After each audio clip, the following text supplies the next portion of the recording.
everyone, welcome to Tactica, Imperialis and to today's video. Today is the newest edition of Adeptus Podcastus. Joining me as always is Remleiz from 40k Theories. Hello everyone. And hang on, I thought you were booking the guest. Do we not have a guest? Not this week, no. Oh, whoops, sorry, I thought you were organising it, my bad. Anyway, so yeah, it's going to be a two-person show today, so plenty to get on with, although it's been a bit of a quiet period after the absolute mayhem that was Adepticon. Indeed, yes. Trying to think what actually did happen. It's obviously got things like Black Library Live coming up, haven't we? Yep. That's like a big piece of news. Yeah, probably. I mean, on the gaming side, you've got Fire Slayers coming up for Age of Sigmar, but that's mainly just a book update and some endless spells. So there's not a huge... Well, not endless spells, they're dwarves. Equivalent to endless spells. But anyway, yeah. They get a new rule book, yet they still only have 3 models in their entire range. It's about 5 kits, yeah. It's not a lot. But, hey, it is what it is. And they are getting the Doomseeker, which I think is from one of the box games or something like that. So that's coming in to the army, which is nice. They get an actual proper, like, old-school Slayer. Mm-hmm. That reminds me, speaking of something that used to be in a box, isn't the Chaos Lord from Blackstone Fortress being released as a standalone figure as well now? Yes. Something to that effect. So yeah, the Lord Discordant is already out, and I believe by the time this comes out, the Dark Apostle and the Master of Executions are going to be out as well. And Obsidious Malex, which is the name of the Lord from Blackstone Fortress, he will be getting his own individual standalone release. If he's not this week, then soon. Basically. So that should be nice, because, heck, we always need more Chaos Lord options. In fact... Oh, yeah, definitely. Yeah, so now the Chaos Terminators are redone and all that, and maybe they were an individual kit anyway, but I don't know how many, like, Chaos Lord kits there actually are, particularly outside of Terminator armor. Because, well, there's Harlequin, but he's a named character. There's, I think, a Lord in Terminator armor. I think. There's this guy. Isn't the one in Terminator armor also the Sorcerer in Terminator armor as well? It's like a double kit, isn't it? Yeah, as I recall, but I don't remember there being a power armored Chaos Lord equivalent to like the Space Marine Commander. So yeah, good to see a power armored Chaos Lord that isn't with a jump pack. It's got a Thunder Hammer as well, so win. And appears to be, unaligned, so you can pretty much do it however you want. So it's not just, an obvious Iron Warrior or Night Lord. Absolutely, and it's the same with the Dark Apostle, who, okay, yeah, Wordbearer vibes. The Master of Executions, okay, yeah, World Eater vibes, but they're not distinctly World Eaters or Wordbearers, so you can still do them for your own legions or warbands, which is nice. But you were saying about Black Library Live, I kind of missed that one. Oh, yes, so let me just quickly go on to the actual page about it, considering if my internet will work. But yeah, it's 1st of June in Nottingham in Warhammer World itself. Going to be a bunch of Black Library authors turning up for the event, as per usual. It seems like they're going to have some authors from the past coming to this as well, from what I've gathered. Yeah, because confirmed guests include Chris Wright, Gav Thorpe, Guy Haley, John French, Darius Hanks, Phil Kelly, Rachel Harrison, Paul Kane, Alec Worley, Graham Lyon, Nate Crowley, Matt Keefe, and William King. Which is surprising. I'm actually quite, interested about that, considering William King's one of the earliest Warhammer 4000 authors. I think the last thing I remember him writing was Macarius. I think he wrote the Macarius series. He also wrote the Space Wolf series, the Gragnar series. Yeah, but that's older. Yeah. I think the most recent thing I can remember him writing is the Macarius series. It probably is, yeah. But he's one of the OG guys. True, very true. So it should be a nice mixed crowd for those of you who are like Remleiz and those of you who are like me, old and young. Uh-huh. You make the same joke every time. I know. Yeah, no Ian Watson, though. I was just going to slide past that and move on. I mean, you can't talk about old Black Library authors without mentioning Ian Watson. Yes, you can. Just watch me. So, staying with Black Library, after the very loud shouting that went on, I think in the run-up to the last episode, the Coming Soon page is back, but not as you remember it. it's on Warhammer Community site instead of the Black Library site. And it's understandable why they put it there, because not everybody thinks to check Black Library's website. It's probably a bit annoying that they just put it there so they can make room for Warhammer Horror. Oh, sorry, were you just talking because I didn't hear any of that? Yeah. I said they just put it on Warhammer Community because they got rid of the coming soon spot for Warhammer Horror. I mean, it makes sense for them to get rid of it from Black Library's website and put it on Warhammer Community, because like most people don't think to check Black Library's site over Warhammer Community. People will be on WHC like all I'm the pretty time. sure there's a few hundred people who would say otherwise. Oh, I agree, but compared to the few hundred people who look at Black Library, there's probably tens of thousands a few thousand go through Warhammer Community every day. So as long as they keep that page somewhat prominent, it kind of should draw more eyes to the page. That's true enough, I suppose. Though I wish they, instead of just having, one book to take up one section of the entire screen, why couldn't it just gone back to the grid navigation? It was easier for everyone. Because we have to scroll all the way down just to get to Warhammer 40,000 books.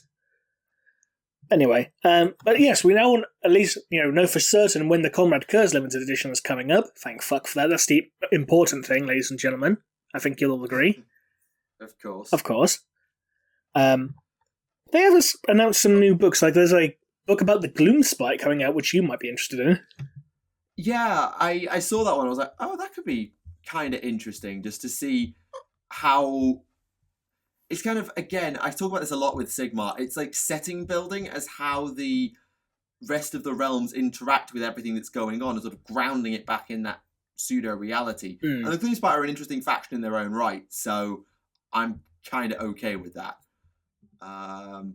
What else is in there? Let's see. Well, we've got the pre-order release date for the standard edition of Spear of the Emperor, because the limited edition came out a few months ago.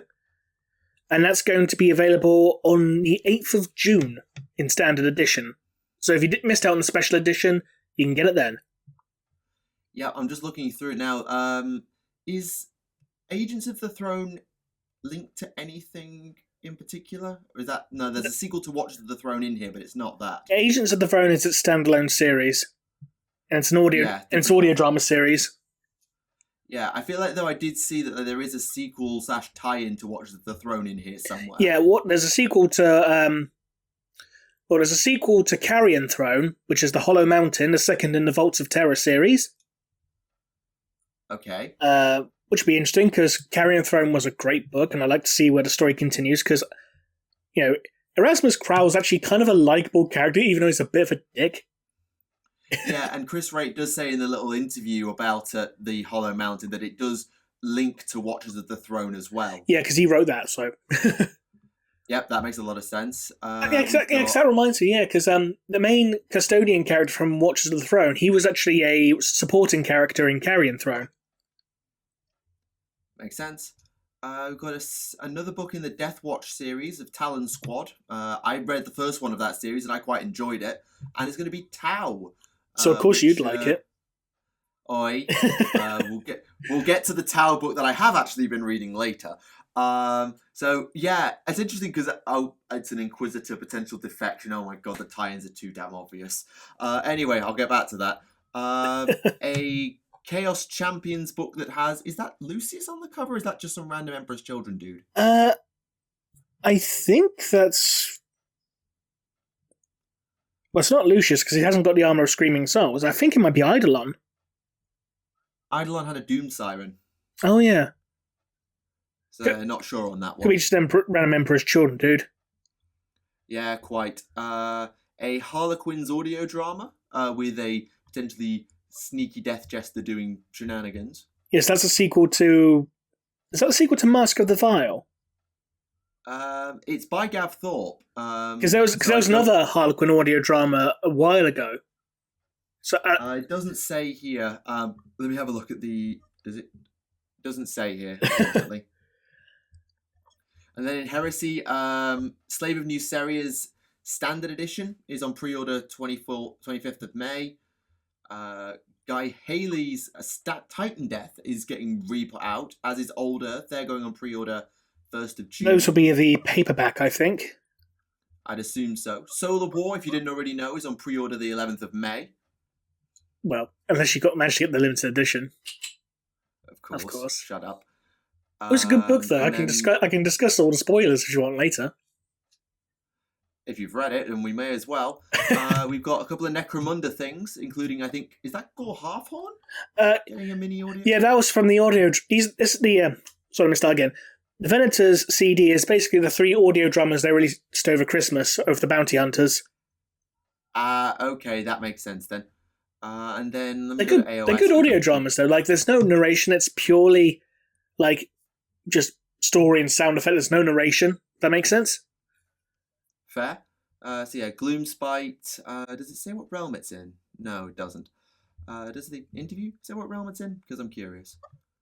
Because I'm just interested. It is. It doesn't say. If you're interested in classic Warhammer fantasy fiction and Warhammer horror, 2 more books in the Vampire Genevieve series are being reissued. Beast in Velvet and Silver Nails. Fair. Soul Wars, if you didn't want, because I actually looked at buying Soul Wars, but I didn't want the hardback. So the paperback's the 15th of June, which is good. A mixed set of AOS shorts. That's probably worth picking up for realm building.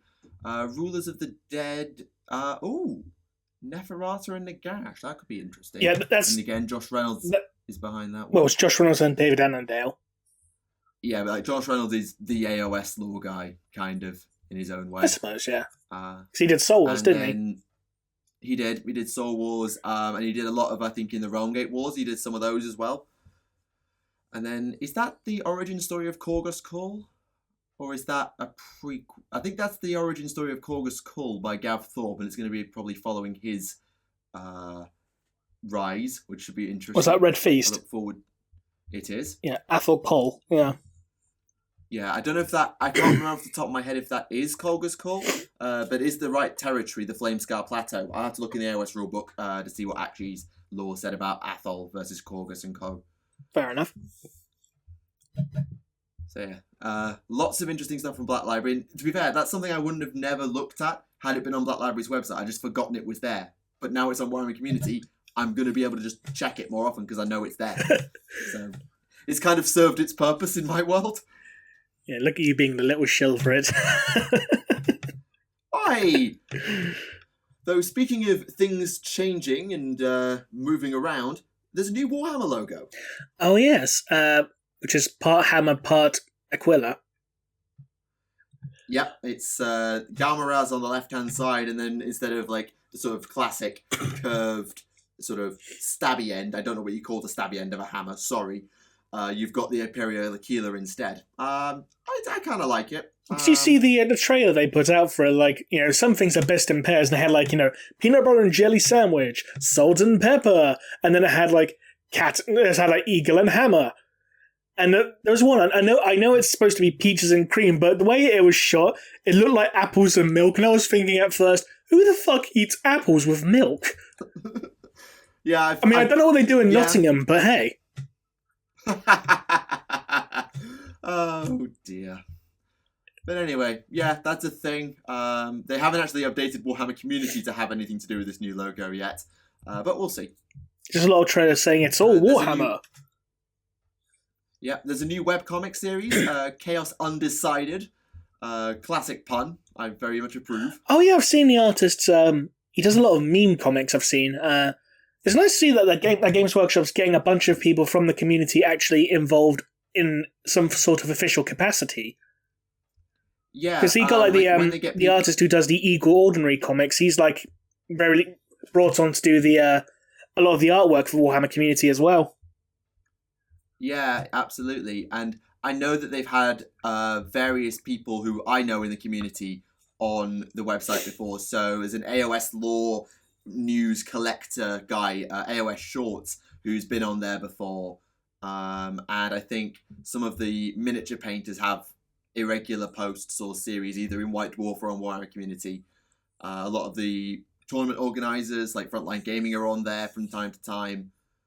So they are really starting to engage with the community, which is always great. Would you have imagined this about 10 years ago? No. I mean, to be fair, 10 years ago, I barely knew what the Warhammer community was because I just started, but I was thinking more in regards to the fact that, back in the day with the previous CEO, trying to sue people over the term Space Marine and stuff like that. But to be fair, even 5 years ago, the engagement between the community and Games Workshop was borderline zero. Before Warhammer Community, realistically, when White Dwarf was just a monthly release and that's all the press you ever got from GW, it was like you got no engagement with them. And the change that we've seen, whether it's just the new management or just general attitudes within the business, it's fantastic. Because as much as we could sit here, and I promise I'm not shilling, I'm not asking for GW to hire me here, it's just really good to see that the company are actually sort of listening to the community. That's not to say that they're doing everything, and you could say that some of the things they're doing are kind of pandering to the community, but not in the way we quite want them to, and so they're just sort of dodging bullets with us. But I think they've just done a really good job, and the fact that they're even bothering to engage when they probably don't need to drive the sales that they get is just really good to see. Yeah, and I'm really definitely. glad. I mean, it's certainly a huge step in the right direction for a franchise this big with such a big following to actually get the fans involved, because that just ultimately is just best for everyone. Because not only do you get better support from your fans, but it's like, hey, these people are really talented. Let's bring them on board, and hey, we can use their talents and make everyone even more happy and make a bit of money on the side while doing it. But hey. Of course, and things like even just such simple stuff as regular painting spotlights in White Dwarf, which is always fan submissions. Like something as simple as that. It's like, hey, here's some awesome people, look at what they can do, and maybe this will inspire you, as opposed to being things that heavy metal do, because most people assume that heavy metal are just untouchable gods of painting. Or extremely shit, depending on your view. I've seen both. Dang. Because like with the old, what was the old Tomb King model? Was it Tomb Queen Kalida, was it? Kalida, yeah, I've seen a lot of people complain that the heavy metal paint job on that was shit, so... I couldn't do it, no comment. I never had the model, so I can't say either way, but anyway. Yeah. But speaking of GW reaching out, have you seen this Warhammer Alliance business? No. They're working with the Scouts and the Guides. Oh. So they've joined forces to sponsor a model maker activity badge for UK Scouts. They'll be able to build and paint their own Space Marine and Stormcast Eternal and learn skills in the process. So you get a starter pack which comes with some sprues, some paint, some brushes. I don't think it comes with any rules or anything like that, but I see. Do I see lore? Is there lore at the back? There is lore. There are short stories at the back of there. There's dice, so you can obviously play games with them. Yeah, it's just like, you don't even need to be a hobbyist to get involved with it, and you can even do group booked visits to accredited stores for exclusive sessions. It's available for scout leaders and school teachers. It's part of the Warhammer Alliance initiative. That's pretty cool. In the UK. I mean, I'm going to be a teacher, so flip yes. So, hello kids. Today we're going to teach you about the Brides of Cain. Now. But seriously, like, as a school teacher and someone who actually was part of setting a Warhammer club up at school, yes, I was that sad, I helped set up a Warhammer club.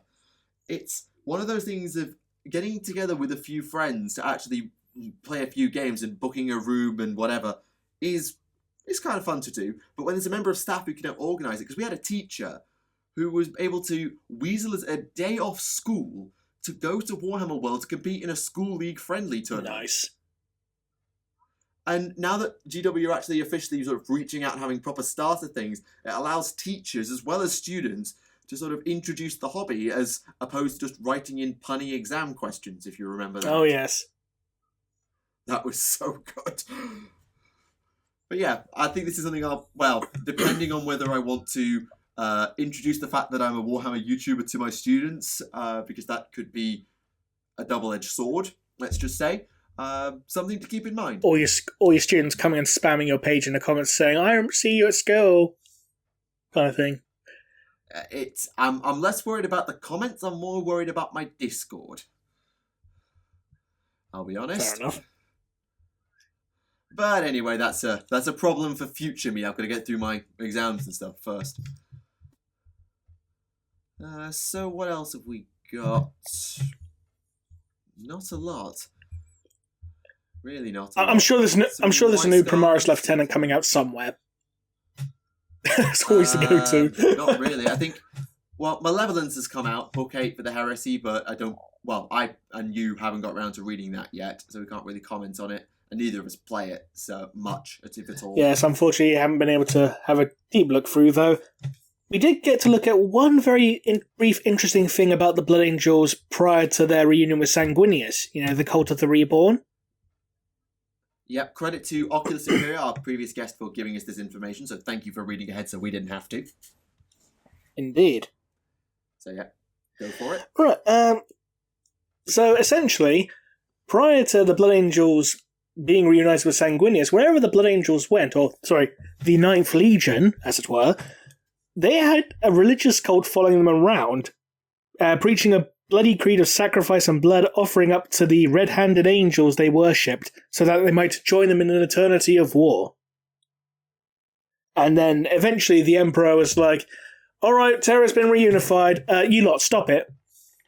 It was more like Imperial Truth, and then the Ninth Legion turned around and was like, "Okay, Imperial Truth," boom goes the cult. But yeah, it's interesting that obviously this is the time before Sanguinius, so it's not like they really had this angelic figure to follow. That Sanguinius obviously was and has become as sort of, well, with Sanguinala and all that business.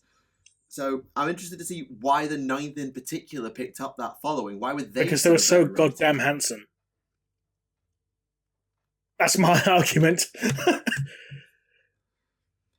But then you've got all the creed of bloody sacrifice and stuff. Like, was this a cult of Khorne just sneaking along to try and corrupt the Legion? Or was there already blood iconography in the Ninth? Well, don't forget as well, during the Great Crusade, the Red First was still a thing in the actual Legion.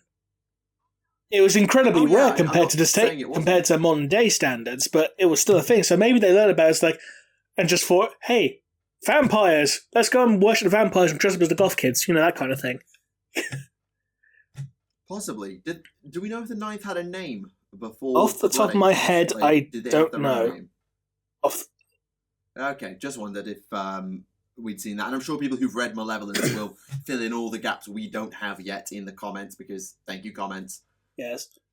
But I wonder, when we eventually get the Sanguinius Primarch novel, I wonder if they'll explore more of that. Though, to be honest, when we do get the Primarch novel for Sanguinius, I want them to actually explore more about this supposed meeting between Sanguinius and the Silent King. I want them to go down that road, because it was just... Wait, what? Yeah, in the story Word of the Silent King turns around and says to Dante, "Yeah, I met your Primarch." Oh, I missed that. Yeah. Don't worry, I've got a video coming out in regards to that in a few weeks. Lovely. Yeah, to be fair, I don't think that Sanguinius and the whole cult of the reborn stuff is going to come up, because obviously Sanguinius was found a fair bit later after the Unification Wars were over, so there wouldn't have been one. Unless he accidentally started up a whole other one by showing up. I don't know. It wouldn't surprise me. I mean, a whole bunch of people, it's, for lack of, for all intents and purposes, they did worship Sanguinius because they were like, "Oh, it's the Emperor's angel. Oh, it's Sanguinius, he's so beautiful, he's so perfect, and look at his wings. He's a fucking mutant." Yeah. I mean, whatever you can say about him, it doesn't change the fact he was a mutant compared to the other Primarchs. I mean, yeah, we know that Magnus had bright red skin and Lorgar had golden skin.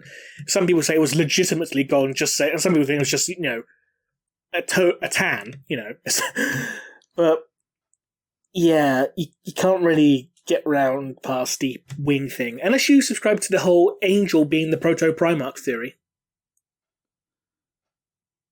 Fair. I mean, I'm sure someone does. I personally haven't heard of it, but fair. I did a video on it the other week. You do realise how much YouTube and hobby I go through on a weekly basis. Not much. Like, yeah. Come on.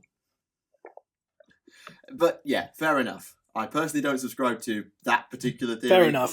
But to be fair, I subscribe to probably I would say that the Emperor Chaos God theory is a wacky theory, but it kind of isn't anymore. It's kind of almost accepted canon. Yeah, especially with the whole Primarch thing. Basically, all the Primarchs have warp energy encoded into their very DNA. And then there's the whole Celestine malarkey. And Korax turning into a flock of ravens and a cloud. And the Legion of the Damned. Yeah. Have we discussed the Celestine audio drama / novel on here? We did the novel, yes. We did, okay. Because I saw something else about the Legion of the Damned. I don't know where that came from. I know that the new Warhammer horror audio drama was at Perdition's Flame. Sounds right. Apparently that has a Legion of the Damned legionary in it who has been captured by the Ordo Kronos. Right. That's a thing. Apparently. I'm just more surprised by the fact that, hey, someone remembered the Ordo Kronos exists. Ow. Harsh. When was the last time you ever heard them mentioned? Let's be honest. Well, they kind of wrote them out of all need to ever mention them again by saying that they got lost. And now they're back, and they captured a damned legionnaire. Flip knows how. Yes. So listen to the audio drama if you want to find out. Yeah, I'm sure that if it throws enough discussion points up, we'll discuss it at some point, but I don't know if you've listened to it yet. I've just gone by what a few people have told me about it, so... Fair. Though I have managed to read Solar War, so I can spoil the shit out of it for everyone.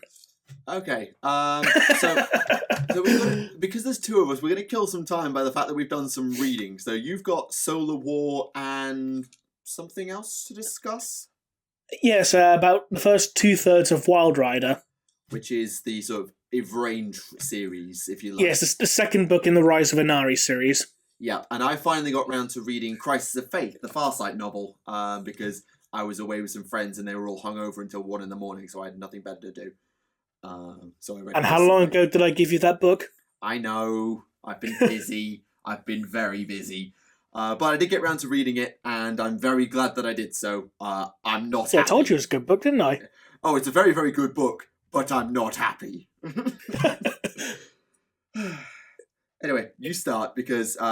Alright, do I have a klaxon anywhere? No, maybe I'll find a klaxon sound effect on, like, free sounds or something. Spoiler alert! Spoiler alert! Incoming. And I'm sure that Michael will put a timestamp for you to skip to, so I stop talking about Solar War. Yeah, I'll timestamp it for sure. Okay, so we're entering the spoiler room brawl. Sorry, Russell, talk about. I do love that line. In 3, 2, 1. CM Punk is the Emperor. Just kidding. Right. Now we have a head desk, ladies and gentlemen. But anyway, let's talk serious for a moment. Yes. Let us talk about one scene where the White Scars are doing the whole hit and run tactics. They're doing attacking Sons of Horus fleet. Abaddon and the Justara manage to board onto Jubal Khan's ship. They're fighting their way to the bridge, and then one of them goes like, "Hey, shouldn't there be more White Scars?" They get to the bridge. There's no one there but a few serfs and the servitors. Abaddon's like, "Where the fuck is everyone?" A few seconds later, Jubal Khan rams a Cestus assault ram through the bridge from outside. Now, I will preface what I'm about to say by saying that the White Scars have done abandoned ship as an ambush before. They did it to Mortarion with the Magyar Mazan during the Second Battle of Prospero. They lured him onto, I believe it was the Sword Storm, or whatever Jagdtai's flagship of the day was called, only for the Magyar Mazan to cut off all teleportation and attempt to blow the ship up and kill Mortaria. They failed, but this is not a new tactic. This is just a slightly improvised version of it. Yes. Needless to say, though, it didn't go too well for Jubal Khan because Abaddon kills him. Yeah, because Abaddon, due to existing in M41, has plot armor times infinity. He kind of has to survive the Horus Heresy, let's be honest. Yeah, that's kind of the one disappointment as you read these 10... I haven't read Solar War personally because, well, I haven't had time. But when you get to these 10 scenes of these characters going into these ambushes and setups, kind of the tension is broken because you know they can't die. Mm. I find it funny you said because you haven't had time. That's implying you actually have the book. Shut up. But, yes, so, let's talk briefly about Mercedes Ollerton, because she has claimed to be sort of a pseudo in a love thing with Gabriel Loken, as I recall. Yes, and close friends with, Euphrates Keeler. She ends up being rescued by Gabriel Loken because a bunch of people are trying to kill her to stop her from falling into the hands of the enemy. Makes sense. Because she knows too much, essentially. Wasn't she the one? She was the one kept on Titan by the agents of Malkador, correct? In Titan's orbit, yes. And basically, when the Solar War when the Trace Legion start entering the solar system, Malkador's agents start killing everyone on that station, except she escaped. Okay. Now she's picked up by it's not really a rogue trader, but some nobleman who's escaping from. Not Pluto, Neptune. Okay. So they're fleeing towards Terra. They get to the Phalanx. Hey, guess what? Mercedes was actually being manipulated by Samus. You know the demon? Yes, I know. I just did that's not I didn't hear you silence. That's a what silence? Because Mercedes was being being influenced by these dreams she was having of Keeler, where she thought Keeler was speaking to her, but it turns out Keeler, quote-unquote, was actually Samus in disguise. And so the Phalanx becomes subjected to a massive demonic outbreak. Again. And it's only because of this massive demonic outbreak, Rogaldon decides to say, could someone get the librarians out of the basement? You'd think he would have got them out a bit before that, but hey, never mind. This is Rogaldon. He follows things to the letter. Yeah, he doesn't change his mind a lot. No. So it's a big fuck-off fight. It looked like Rogaldon was going to win, but Samus just beats the piss out of him. And the only way Samus was banished is because Gabriel Loken kills Mercedes Ollerton. Sort of like severing his link to the mortal realm. Yep. Through her. Yep. Okay. So that's two previously established characters who've bitten the dust now. But then, guess what? Surprise warp Terra opens above Terra, and Horus and the Conqueror and Fulgrim's ship, they all come out, and Angron is riding on the prow of the Conqueror as it enters Terra's orbit. And I'm thinking, that's metal as fuck. It's metal as heck, but it is so stupid to think about. Yes. Oh, but one thing that's quite interesting, every now and again you see these conversations in the warp between the Emperor and Malkador, but it's like the setting is a snowy forest at night. Mm-hmm. And Malkador's taken the form of a young traveller, enters a cave, and... No, sorry, it's the Emperor who's taken the form of a traveller who enters a cave. Malkador is in the cave already, but his form is that of a golden soldier. And the traveller is much older, so it's like the roles have been switched. Okay. And whenever there's lightning flashes behind the traveller's shadow is that of a throned figure, so the Emperor on the throne. Makes sense. Yeah. And every now and again you see the Emperor and Horus having a conversation in the warp. And Horus is basically saying like, oh, you lied to us, blah, blah, blah, blah. But when the Emperor responds, he doesn't actually look at Horus. He looks past Horus at the darkness behind him and saying, I am aware of you. So basically... He's saying, I know this isn't Horus's fault, this is Chaos's fault. Yeah, basically, Horus is talking to him, but the Emperor's talking to the Chaos Gods. Yeah. Yeah, I know that you're using your favourite puppet of the week, but this isn't about him. This is about you and me, and I'm going to deal with you, not him. Well, I'll deal with him to deal with you.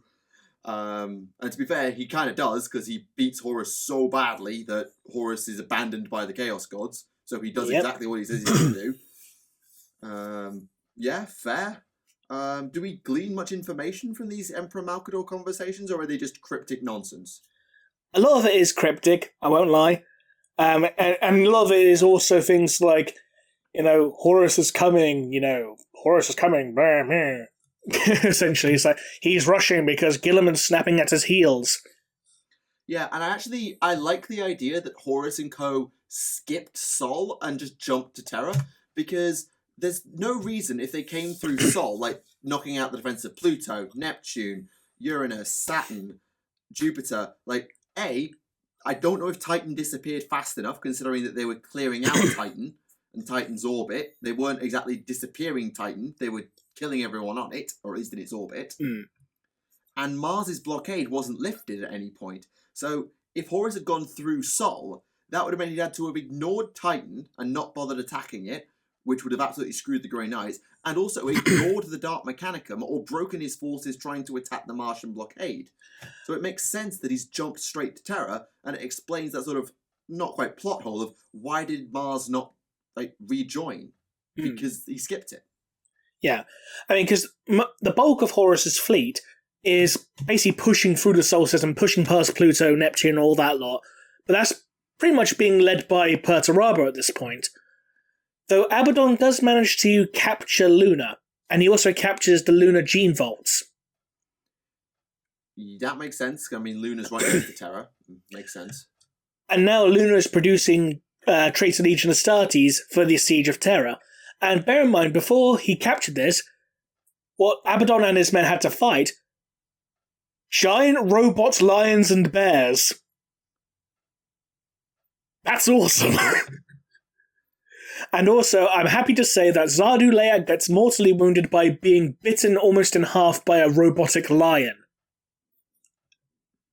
And then there was much rejoicing. Fair. I should also preface, by the way, my sort of comment about why Horus didn't attack Mars because he's WQ is because I do know that planets go in different orbits. They're not all in a straight line. I am a physicist, so I do realize he could have actually just been on the wrong side, but it also makes sense that why he didn't capture the entire Sol system. Sorry, I just wanted to put that out there because someone was going to call me out on it. Anyway, to be fair, going back to the whole two prominent figures dead very quickly, we knew there was going to be a lot of casualties. They warned us that a lot of big names were going to get killed in this series. It was kind of expected, let's be honest. Yeah, so to be fair, only getting two, and I mean, one of them's a White Scar and one of them's a Remembrancer. It's kind of a very small death count. Well, and there's Zardu Leia as well, the word bearer, so. Yeah, but who cares? Yeah, who cares about him? Though you will be happy to learn about how Horus managed to open the warp set above Terra so he could enter. It's all thanks to Araman. Fair. So you'll be happy about that. I mean, it kind of makes sense that it was going to be either Magnus or Araman or someone of that power level to do it. But still, it's not as great as Angron riding the prow of the Conqueror entering Terra's orbit. Dear, oh dear, oh dear. You just need some, proper 80s metal guitar solo playing in the background. Or he's holding his axe up to the head going, metal! Oh, it's not that bad. But yeah, I get what you're saying, and it will be interesting. So obviously, if that's happened, is that sort of like the last act is then entering Terra, or did it actually start the season? That's the last act. Okay. And the epilogue is basically, Horus and the Emperor having another conversation. So I know you're there, Chaos Gods. Yeah. So before we move on, because we're not going to come back to Solar War once we finish this spoiler section, is there anything else you want to raise from the book of particular import, or just random off-the-cuff remarks or reveals? Well, what else is there? Sigismund's still having his daddy issues about Rogal Dawn, though he does turn up to help with the defense of the Phalanx. What else is there? Rogel Dawn leaves the Phalanx to return to Terra to coordinate defences there, and the Phalanx is given command to a random Imperial Admiral. Not an Astartes, fair. Well, I say random, but she's like one of the main characters in the book. I just forgotten her name. She's the one that ends up having tea with Jagatai Khan. All right. And Jagatai was kind of like, it's like, you need to kind of put Dawn in his place. He's too fucking rigid. It's like, you don't agree with your brother's plan? No. That sounds like Jagatai. He's like, an eagle will return to its roost, but it needs to fly at least once. Essentially. It's like, Dawn, get out of your castle and fight something, for goodness sake. No. Though he does pretty well against Samus, though, so can't too comment about that. I mean, who else has Samus actually fought? Because I feel like, I know Samus obviously could come up before, it's the Demon of the Ruin Storm, but who actually fought Samus before? I'm trying to remember. Oh, God. Let me see if I can find it quickly. I think we're both going to do the same thing. Because he was from also. Oh, fucking hell. He fought the Lunar. He fought Galvial Loken. Yeah, Galvial Loken and Sergeant Vipus destroyed the body he was possessing. And then he showed up again in the Battle of Calth, but was stabbed by a Athame dagger by Remus Ventanus. And apparently on Cygnus Prime, or when Horus was planning Cygnus Prime, Kabanda said Samus sends his regards, and then his host was killed again when he was on the Vengeful Spirit. And it's funny because his artwork in Solo War makes him look like a giant dog. To be fair, his model kind of does. Yeah. But I still can't take his name seriously because I keep thinking of Metroid. Yeah, I can understand that. I'm sure I'm not the only one. Oh yeah, absolutely. I mean, I never really played the Metroid games. I'm too young for that. But I do associate with Samus as the demon first and the Nintendo character second. But that's just me. Fair enough. Okay, end spoilers for Solar War. Welcome back, people who clicked the timestamp. So yeah, how about CM Punk being the Emperor, eh? Sorry. I mean, he is a cult of personality. It wouldn't be that surprising. Indeed. Anyway, should we do Crisis of Faith? Yeah, you do Crisis of Faith. Short turn.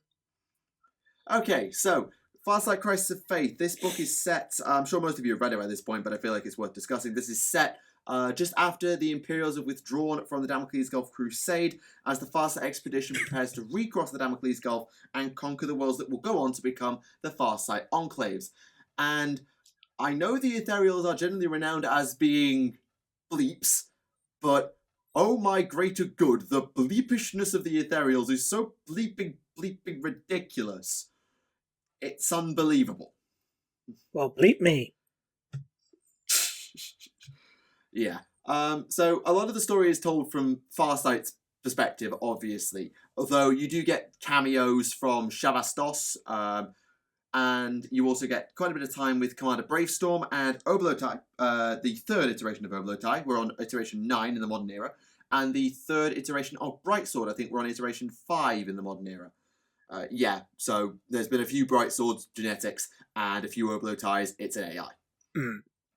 So basically, this is a sort of setting up why Farsight rebels, or more accurately, why Farsight doesn't go back when the expedition loses its Ethereals on Arthas Moloch. We don't get as far as Arthas Moloch. We only get to the recapture of Vior Loss, which is the first world taken back in the Enclaves. It is now the homeworld of the Firecast in the Farsight Enclaves. But it sort of sets up the rift between Farsight and the Ethereals. Best summed up in two big meetings, the Elemental Councils. One before Farsight leaves, and one after a battle in the Damocles Gulf with the Space Marines of the Scarlord's chapter, who are sort of they're supposed to be the primary antagonists, but to me they're the secondary antagonists. The Ethereals are the primary antagonists. Mm-hmm. So in these councils, the Ethereals are shown to be basically as authoritarian and dictatorial as it comes, because particularly after the Scarlords battle, so the Scarlords attack, and Farsight, flying an experimental Cold Star battlesuit that Ovesa has been designing, manages to damage their Geller field, gets a whole host of visions, including his statue being destroyed by Shadow Sun, the battle on Viorlos when it's the 8 versus the Tyranids. He gets flashbacks to, I think, Arcanasha, and possibly some others, I can't remember off the top of my head. But after that, they crash the ship into the Tau flagship in order to end the battle before they withdraw. But the Tau could have dodged it. Very, very easily dodged it. But they don't. Instead, all 5 casts decide to evacuate and let the ship die. Though Farsight doesn't consent to this, he's out cold, and it's Bravestorm who makes the call. Farsight comes round and is then told later about what's happened, and all Fire Warriors and all societal members of La rank, which is the lowest rank in society, so it's the basic Fire Warriors and so on, were left in space to die. Their escape pods were not picked up because they were too low a priority to pick up. And Farsight loses his mind. He's like, what on earth? Why did you kill them? You could have saved them. We could have saved the ship. You let them die. And the Ethereals are all like, oh, it's for the greater good. They would have died willingly. And Farsight's like, you didn't let them choose to die. You just left them in stasis to die. And he snaps. And we as humans relate to everything Farsight's saying. They make Farsight a really human character. And the Ethereal's so alien. It's genius writing by Phil Kelly. And then he brings up Arcanasha, where basically the same thing happened, where the Ethereals gave the order to withdraw when they needed one Hunter Cadre to take the planet, and instead they pulled out. Hundreds of thousands died for basically nothing, and Farsight just loses his mind at these 3 Ethereals, to which they say, we understand your devotion to the greater good and your accomplishment. The greater good. We understand your devotion and your contribution, so we forgive you for this outburst. Because Farsight looks around, realizes what the heck he's just said, and is like, sorry, I apologize, sorry. Remind me, was this before or after Paul Malchior basically supported him and saying, like, yeah, you guys were being a bit of a dick? I don't think Paul Malchior was at this council. Paul Malchior was at the other one. Right. This is the second one. So right. Farsight's apologized massively, and the Ethereals are like, alright, we forgive you. You speak out against us again, in private or in public, you will be exiled forever. It's just... And in the first council, which is the one you just referred to, with Aunfa, Aunwei, Paul Malchior's there, Shadow Sun's there, again, the Ethereals just come across as these utterly, alien rulers who don't have any concept of anything but their own will. Like, their rule is so unchallenged that they can say whatever they want and it will be obeyed. And Farsight comes to realise that, you know what? This isn't a great idea. And after the victory on Viorlos, the sort of last act, is all the casts together celebrating on Viorlos. And many of them are starting to change their colours.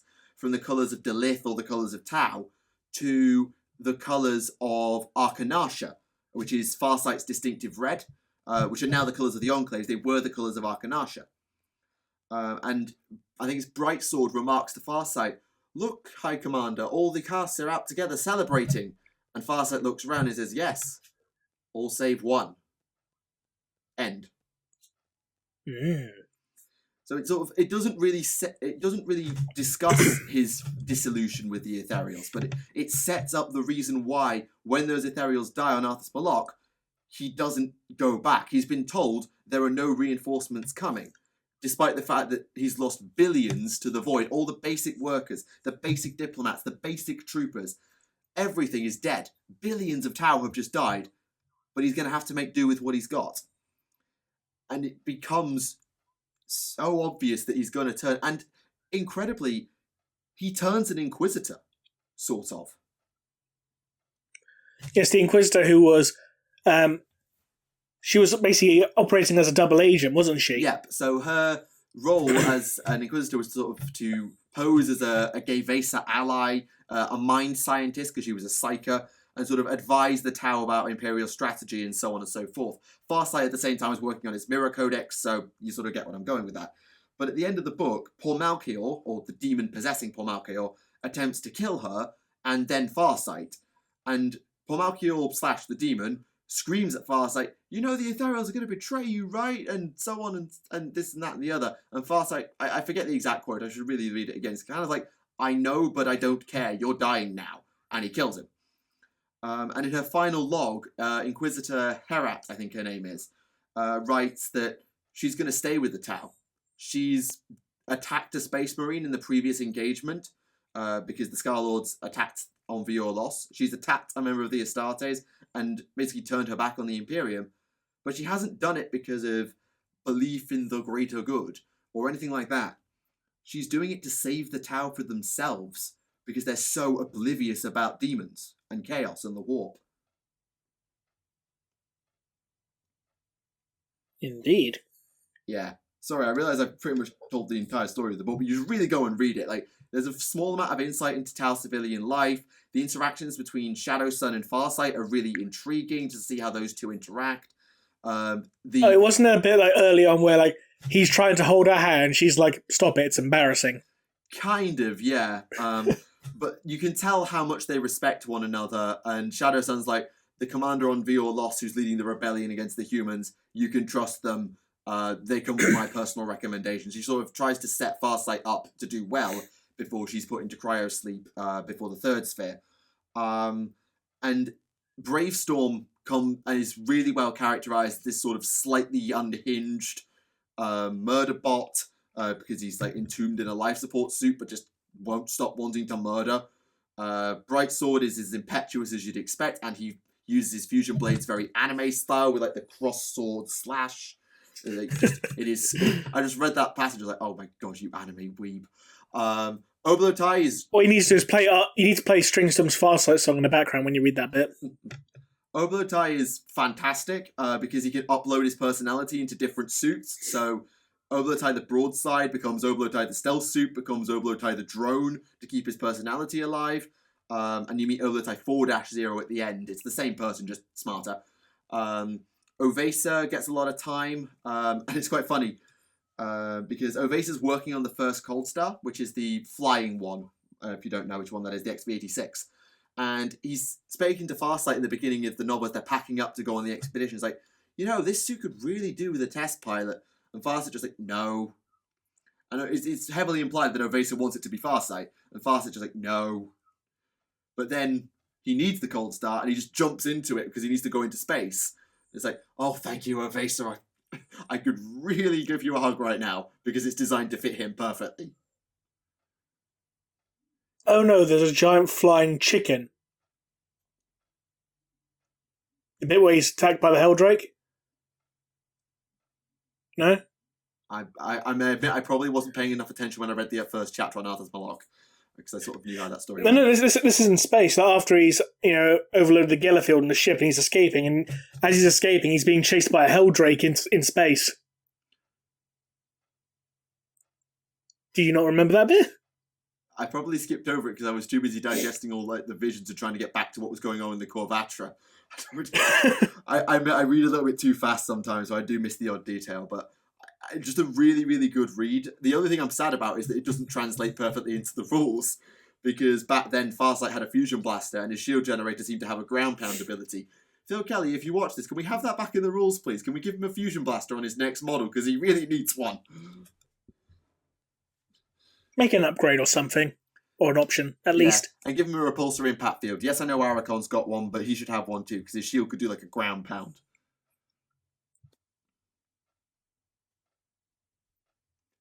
But anyway, that's Crisis of Faith. I'm really glad I read it, and I hope that there's more Farsight. And to be honest, there's like a collection of shorts. I think it's called The Tau Empire. I think I've still got it, although I might send it to the charity shop, and that's got a lot of Tau shorts in it, and I'm now kind of really want to read that. Whereas before I kind of didn't, because it's got an Arcanage story, there's a Shadow Sun story, that's the Kiryu's line I think is in there, and a bunch of others as well. So if I still got Did you ever read the short that was released around for the Advent calendar, The Battle of Black Thunder Mesa? No, it was the debut of the Omega Gauntlet, but I didn't get a chance to read it, no. Yeah, he literally just went, full-blown one-punch man on these Imperial Guard basilisks. Yeah, and they do talk a bit about the Omega Gauntlet, because Bravestorm gets into some hand-to-hand with some Space Marines. It's kind of something that just really wasn't expecting, and just sort of, bang, just whaps a couple of these Astartes apart. And some of the tactics, you get to see how clever Farsight is, because he's like, right, compromise the helmet, that way they'll take it off and we can hit them from above and kill them.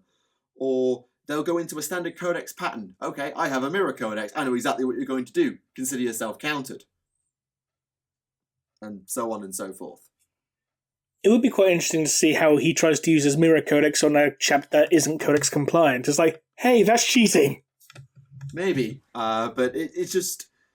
Yeah, it just really puts Farsight and the Enclaves over really well as the most real, human Tau. I know that's the wrong word, but you get a sense of what the Tau can be and what the Tau are.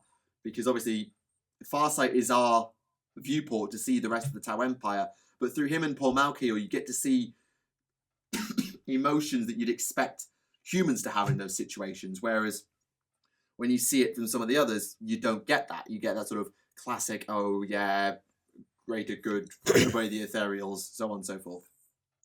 And if Paul Malkiel has told us anything, it means you don't touch, Gellerfield generators. Yeah, that was dumb. It's like, what's this thing covered in this weird sparkly sludge? It's like Gello. Now I'm possessed by a demon of Zinch. I'm going to shove a cucumber down this Earthcast scientist's throat and kill him. Yeah, one of my favourite Paul Malkiel kills is he walks into the bridge while the watercaster translating. He's like, hi, I'm going to kill you now. Oh, Water Spider, I see you've learned how to lie. Congratulations, but we're kind of busy. I just find that scene quite funny. Or when we set a Scarlord Space Marine on fire and turned a skeleton into a chicken. Quite. You think I'm exaggerating, but he actually did turn it into a bird skeleton when he melted him. I know you're not exaggerating. I did read the book. Just I was kind of... I'll explain more for people listening who might think I'm being a bit facetious here. Yeah. I to be honest, I kind of focused more on the character interactions than the action set pieces, because that was what more intrigued me while I was reading it. I know how Tau and Space Marines fight. I wasn't really fussed about that. I was more fussed about the characters while I was reading. Well, you read the anime, sword fight, cross slash. It was literally one line, and then I just found myself stopping reading that. I was like, and then carried on. But yeah, makes you wonder what Phil Kelly was watching, when he was writing that scene. It's like, I need to write a sword. Thank you, Crunchyroll. Maybe, but I hope we get another Farsight novel. Maybe doing the battle on Viewer Lost with the 8. Because that would be a really fun battle to see, and he's talked about it very briefly. He mentions the fact that it happens as a vision for Farsight when he's involved in his battles. So I hope we get to see another Farsight novel from Kelly, because I think he does a really good job. I'm sure we'll get one at some point, considering that Crisis of Faith came out, 2017? It's been a while. I was still in France when it came out, I know that much. I think it was 2017. I think it might have been January 2017, or maybe late 2016 rather. It's not been 2.5 years. It's only been about probably 18 months, I think. It's been it's been longer than that, because I was still living at my old place then, and that was a few years ago. I could have sworn I was in France when it came out, and that was only at most 18 months ago. Because the paperback version came out 18 months ago. But the hardback version came out before then. July 2017, I think, is roughly when it came out. There's been people talking about reviews of it around June, July of 2017. So yeah, about nearly 2 years ago. You're right. So yeah, and another news, I've been reading through Wild Rider, and can I just say, what the fuck? And I say that in regards to the whole record. It's like, hey, guess what? The Old Ones and the Necrontyr fought together against Chaos before their war in heaven. It kind of goes against everything we have ever known about the Chaos Gods. Considering that, the whole, the Chaos Gods were caused by the war in heaven, that actually made sense in regards to, the fact that the Chaos Gods were said to have fully, awoken by the end of Terra's Middle Ages.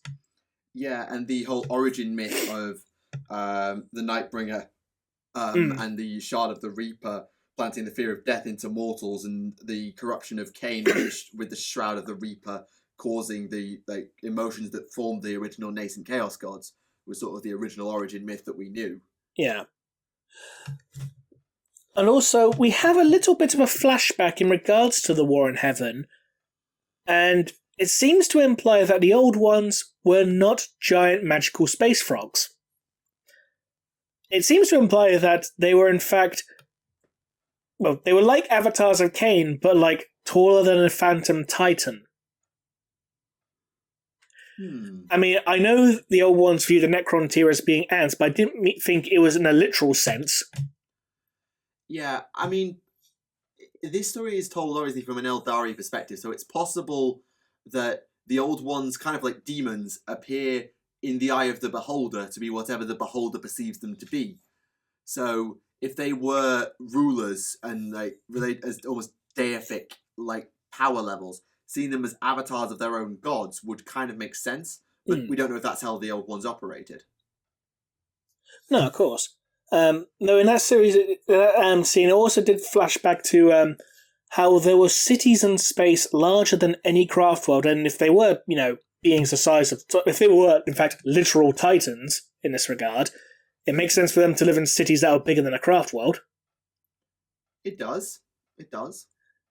But I'm more interested in the fact that apparently a few people might be the reincarnated mortal forms of shards of the slain Eldari gods, who were pretty much implied to be the last surviving Old Ones, the Eldari gods. So instead of them all becoming extinct, the few that survived ended up becoming gods, either literally or metaphorically. Take your pick. Because the Rise of Eldari series has, well, it's proven that some of the Eldari legends are true, because one member of the Inari actually has the Inaris sword, the sword that slew Eldenesh. Yeah, in the Mortals versus Gods version of the War in Heaven. Yes, there's a lot of wars in heaven do keep up. It's about 3, I think. So it seems to imply that, again, the legends of the Eldari are true. It's not just folklore, it's actual historical accounts. Probably slightly conflated, but based on true events. Yeah. But Ivrain seems to think that she is the mortal reincarnation of Lilith as Iliad's aspect of the moon.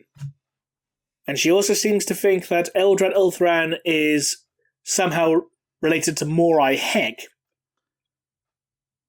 who was the crone goddess who, because of her cutting off her hand, is how the crone swords were, because Vol took the hand and smashed them into swords. Yes. To oversimplify. Yeah. And she thinks some other people in her party might be representations of Jagorak. The guy who now has the sword sword that slew Eldenesh, I've forgotten his name already. But he's going to be the representation of Cain, because he actually killed, the war essence of Cain and has the heart of Eldenesh buried in his chest. It's very kind of overwhelming. Now, I should stress I'm only 2/3 of the way through this book, so it might change when I finally get around to finishing it. I do need to point that out. But yeah, it's yeah. Yeah, it's just a bit of a massive leap in logic from Ivrain being, oh, I'm the avatar or the emissary of the god of the dead. I will gather the crone swords so that we can awaken Yniad and defeat Slaanesh. Go Eldari! But we're all going to have to die to do it. Hang on. To, actually, you know what? I'm just going to build a new pantheon out of my mortal friends. Yay! Now, why do I feel like I've seen this happen before? Age of Sigmar. I'm getting vibes of Tyrion and Teclis here. I mean, Tyrion, Teclis, Grimnir, Marathi, Malerion. Gorkamorka was already a god. Nagash was kind of already a god. Grimnir probably was actually already a god. So was Grungni. Trying to think. Are there any others? Malerion? You mentioned him. Oh, did you? Okay. Yeah, Marathi, who's a demigoddess. Alarium? So, are you just repeating Malerion now? Or are you just no, Alaria, whatever her name is. Oh, Alariel, yes. She was kind of a demigoddess in fantasy, and then she became an incarnate, I think, in the end times. I forget. But she is now properly the goddess of life, as you do. So, yeah, I sort of get what you get now. But it's not quite the same because it is sort of gods and the most powerful people who already embodied the winds of magic being elevated into gods of magic through transferring into a dimension of pure magic. As opposed to, hey, my mortal friends are just suddenly apparently possessed by god shards now. But there was one other interesting bit of information, because if Iliad was not to rise from the pyre of the last Eldari death, perhaps another figure from myth, the Phoenix God, Asurian, Lord of the Heavens. So, a possibility that Iliad might, in fact, be the new form of Asurian? I mean, they stress the point of him being the Phoenix God, and what does the Phoenix do? It rises from its own death? Yes, it does. I would be very disappointed if that's the plot they decide to go down, because the Eldari... Be full M. Night Shyamalan, you're like, what a twist! Because the entire Eldari mythos is the Eldari's gods are dead. The Eldari are dying. That has been their thing, and their only redemption was in their own self-sacrifice to create Iliad to almost in death I redeem myself, Conrad Kurz style. Or well, not vindication, redemption. You know what I mean? Mm.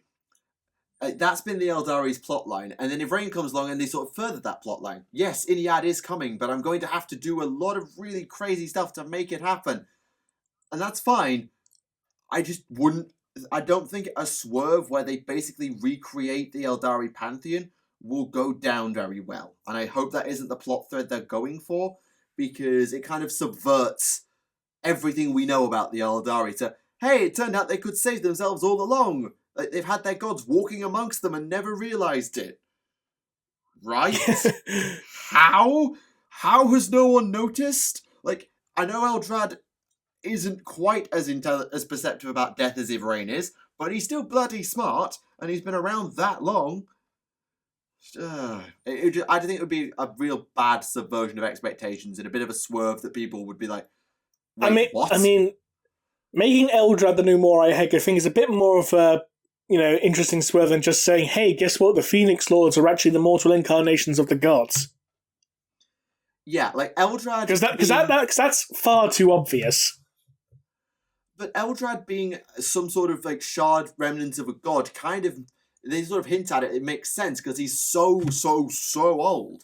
He's taking so much longer to die than any other Farseer. To the point that he's just like, oh yeah, I'm just too stubborn to die. So him having some sort of divine power within or behind him might make sense. Like, they can make that work. But just pulling these new individuals and turning them into embodiments of various gods, not so much. So when you said Eldrad and being too stubborn to die, it just made me think also Eldrad's the Farseer equivalent of Yarrick. In his own way, I suppose. They're both old, they're both too stubborn to die. To be fair, Wild Rider does literally say in that passage, I know. stubborn to die. Also, the main Wild Lord main character, Nuadu, I think that's how you pronounce his name, he's fallen in love with a Comorite Inari, but the first thing he notices about her, it's not her eyes, it's not her breasts or her ass. No, the first thing he notices about her is her thighs. And I'm thinking of all those anime memes. I see you're a man of culture as well, coming into my mind whenever I see that passage.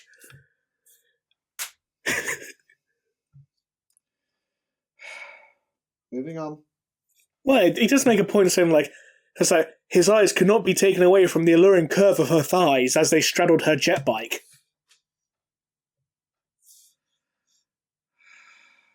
So yeah, Eldari men like thighs. They're thigh guys.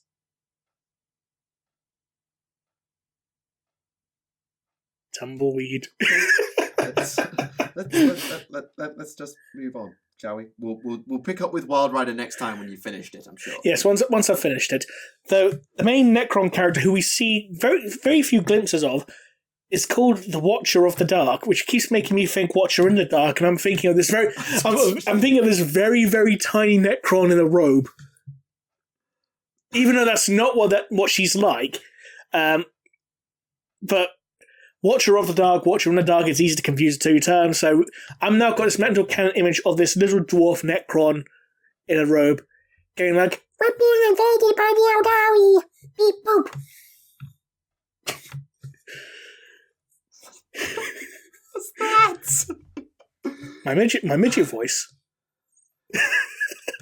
So before we leave Wild Rider, how do you think, given you're 2/3 of the way through, it's going to end? We can then just put a prediction in and compare for next time. I don't know.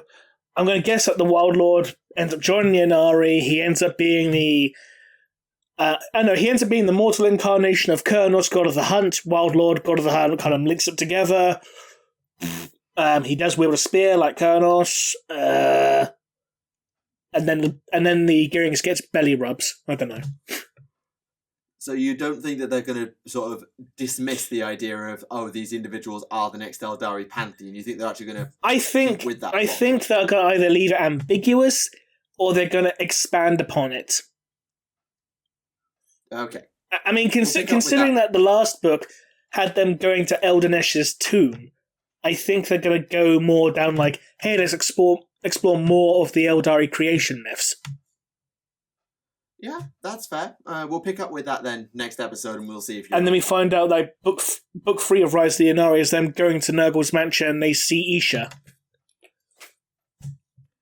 The Isha rescue mission. That could be quite an interesting read. It's like, hey, we're going to rescue Isha. Who's that? Hello, I'm Lehman Russ. The most ambitious crossover in 40k history. No. And that leads into Liam Russ getting his new model for 40k, etc. Stop it.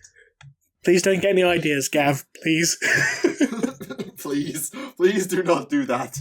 Give us some more crazy shit like the Patriarch of Cain. Give us something even crazier. Even crazier. Give us, like, a Necron Demon Prince. Give us that. There we go. Sure. So, can I just say, the amount of people who flip their shit if they actually do make a canon Necron Demon Prince? Because it makes no sense. They have no soul. Or do they? Check out my video on that. Shameless. Right, is there anything else in the sort of lore spoiler discussion segment we need to do, or are you ready to move on and do some questions, do you think? I also quickly read Extinction, which was the short story that was the prequel to Talon of Horus. But there's nothing really...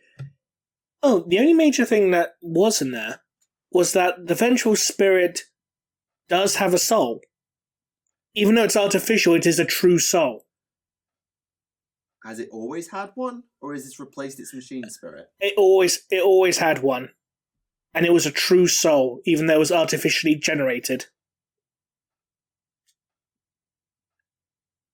Oh. So that kind of makes things interesting in regards to ships and titans and that. It's like, it's not just a machine spirit, it's a genuine soul. Yeah, okay. I'm sure fanfic writers will have a lot of fun with that revelation. Yes.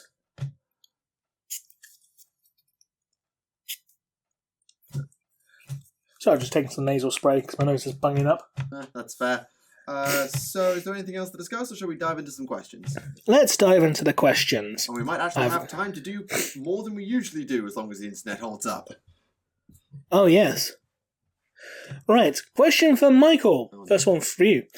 Is it true that Darkstrider once simultaneously strangled around 20 Deathwatch members with their bare hands, killed a Vindicari assassin with a Death Stare, and shot down 2 Imperial Titans, 3 battleships, 4 kill ships, a librarian, 2 land raiders from the outside the planet with 1 shot and no scope? Really? Really, yes. No. Okay. Will we see Cetra in AOS? We have already. This is Cetrus. Could you explain to those who may not be familiar?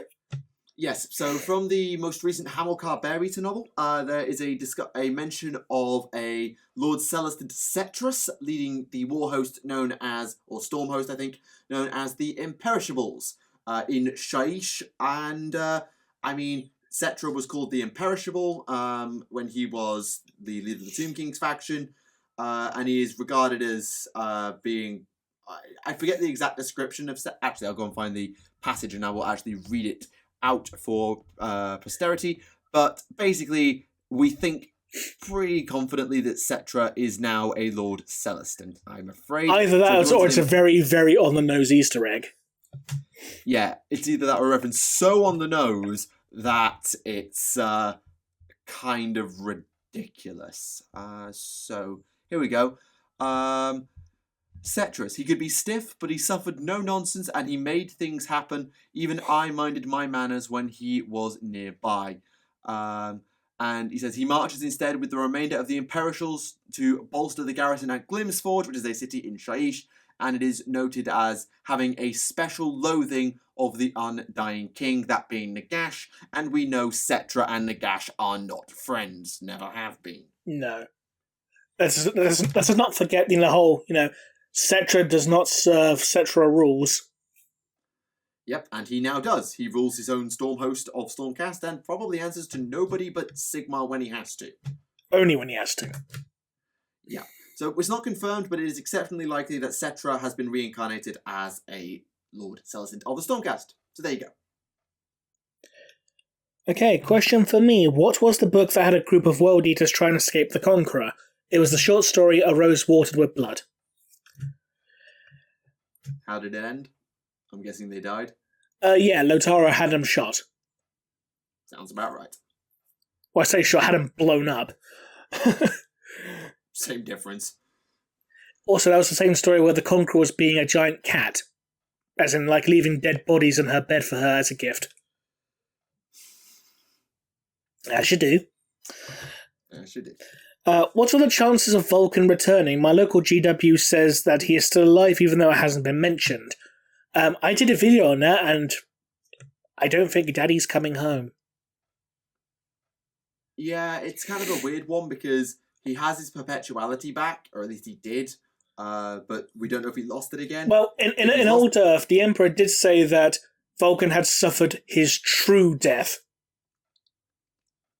Yes, but then came back. Only because of the Emperor himself. And oh, right, okay. So it's sort of like the Emperor's dead, there's no one to hit the special res button anymore, therefore he's dead? Kind of. It's like, because when he died, when he was stabbed with the Fulgurite during Unremembered Empire, and he came back at the end of Deathfire.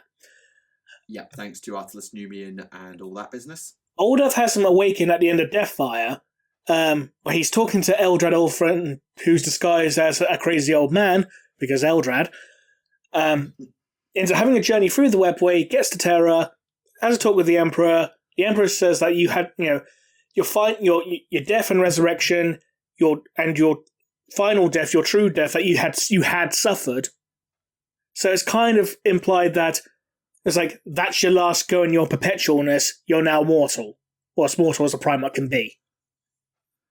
Yeah, because Vulcan doesn't resurrect at any point during the Beast Arises series, does he? In the Beast Arises series, there were some eyewitnesses saying, I saw him die, a hab block fell at him, or a missile exploded, where he was standing, but he always came back somewhere else. But they don't. But the thing is about those deaths, they're very clear to say that no one actually saw him blow up or, completely dead. Die. It's always things that are, clouded by, clouds of dust or debris and all that. Yeah, I think he should be dead, but because he's a Primarch, he's probably not dead anyway. I mean, considering that Angron got stepped on by a Warhound Titan, Lorgar survived being shot point blank in the face with a volcano cannon. Yep, and Fulgrim was shot straight through the eyes by Sharokin. Yeah.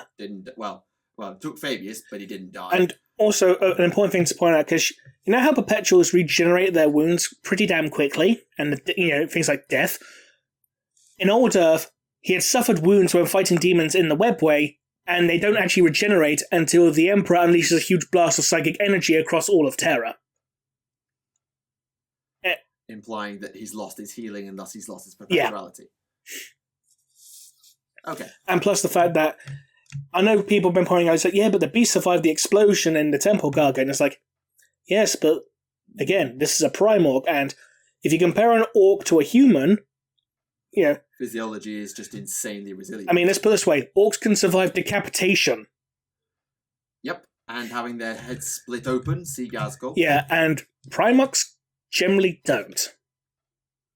Well, humans generally don't. Well, how many Primorcs have survived decapitation, apart from Vulcan? Granted, but what I mean is, if we're comparing Primarch to Primorc, and you compare human to Orc, Orcs can take way more than humans, therefore Primorcs can take more than Primarchs, is kind of what I'm saying. And even then, when the Primorc did show up again, he was heavily wounded. He was pretty much heavily disfigured and almost crippled. And that's what's being bathed in War energy, literally the most powerful psychic power the Orcs have. Yeah. So, yeah. And let's be honest, if Vulcan did somehow survive, he would have been alone on Ullanor with billions of Orcs. I don't care how tough you are, you ain't survived. One Primarch's not going to take on 1 billion Orcs and win. I'm sorry. Attrition will get to him in the end. If he still had his healing factor, then he wouldn't have to worry about attrition. Well, exactly, but even so, he never attempts to, meet up with the numerous other assaults on Ullanor, because Ullanor's assaulted about 3 or 4 times. And then it becomes Armageddon. Yep. And I just want to point out, some people have asked, well, he could have teleported away. It's like, no, he couldn't, because he didn't have Dawnbringer. Dawnbringer was the one with the teleporter. He lost that. Then next hammer he used was Urdrakul, which he used in Old Earth, which was able to set itself on fire. He doesn't use that in the Beast Arises. He uses Doom Tremor, which is able to absorb energy blast and redirect it at their attacker. He wasn't using Dawnbringer, which had the teleporter. Yeah, so odds are Vulcan's dead, long story short. Daddy's not coming home, kiddies. Sorry. I mean, considering that stuff from Ashes of Prospero, they kind of imply that 2 Primarchs are alive. The Sleeper entombed in rock, that's Lionel Johnson, who is confirmed to be alive. Yep. And the White Storm in a Chariot of Lightning, Jagatai Khan. It's kind of obvious. Which means Korax has at some point died. Either that, or they just can't track him, considering he's in the warp. I mean, he went after Korax. Sorry, he went after Lorgar. We know he went after Lorgar.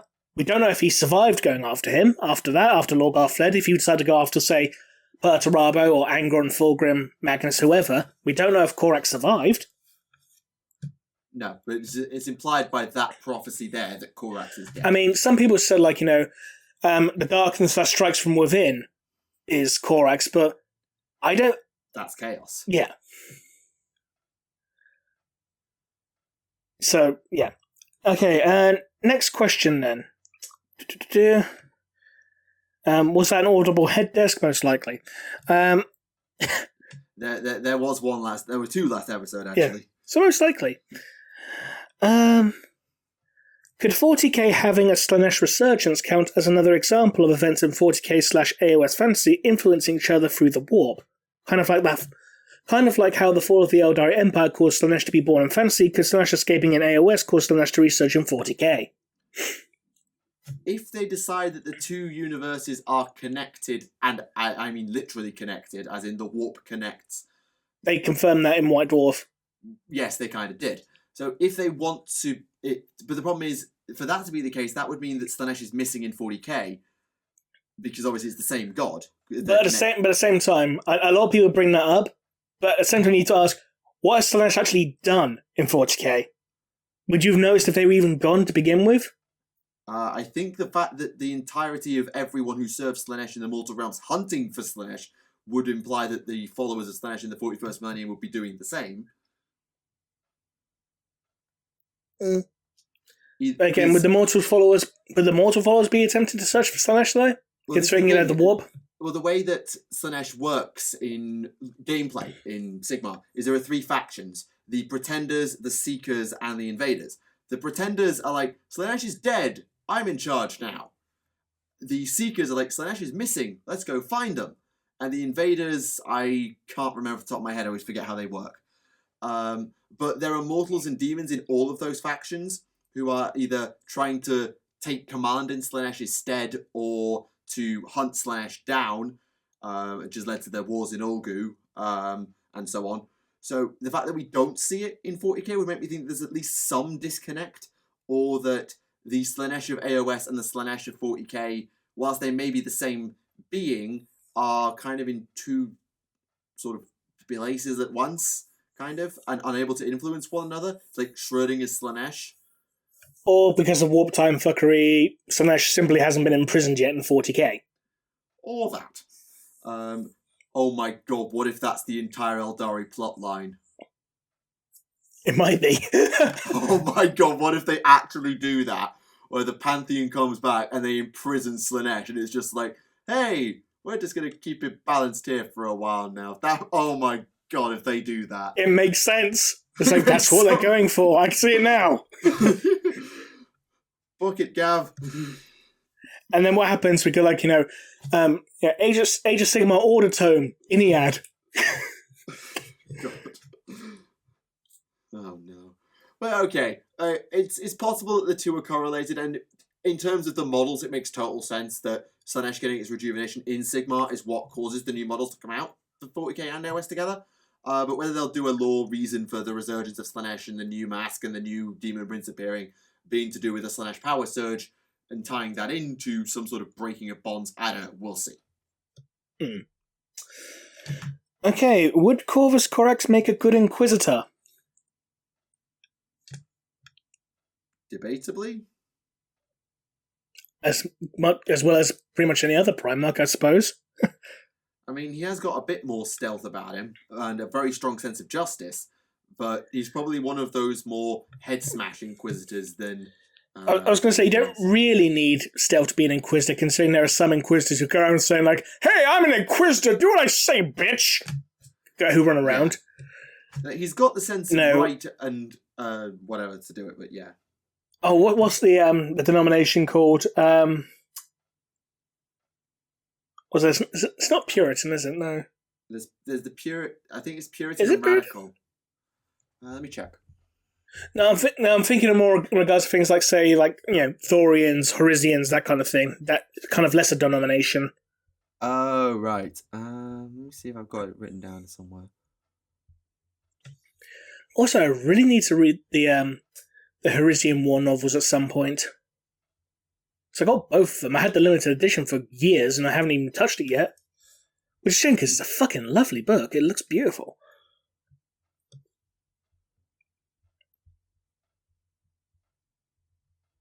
Fair enough. I don't have it here. I'm sure someone probably knows. Fair enough. Okay.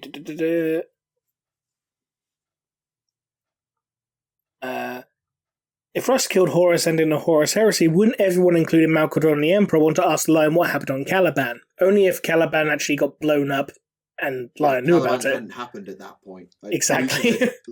Luther had fallen, but it wouldn't have. Nothing would have happened on Caliban at that point. Yet. Exactly.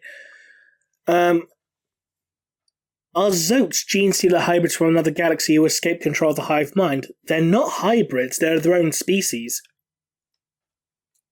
So sort of more like a thrall empire.